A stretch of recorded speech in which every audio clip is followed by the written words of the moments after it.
na kayong mapuna sa akin. Pinagtatakpan ninyo ang mga kakulangan ng pamahalaan.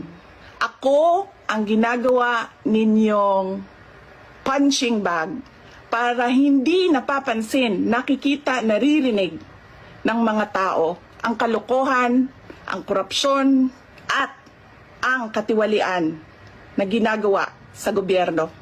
Ayaw nila tayo tigilan dahil hindi tayo sumusunod sa kanila. Hindi tayo nabibili ng pera. Ano pa ba ang kailangan ng isang taong sanay na sa hirap na wala na siyang ibang alam kundi ang maging mahirap dahil hindi niya nakikita ang hustisya mula sa gobyerno? Mabibili mo pa ba yan? Hindi na.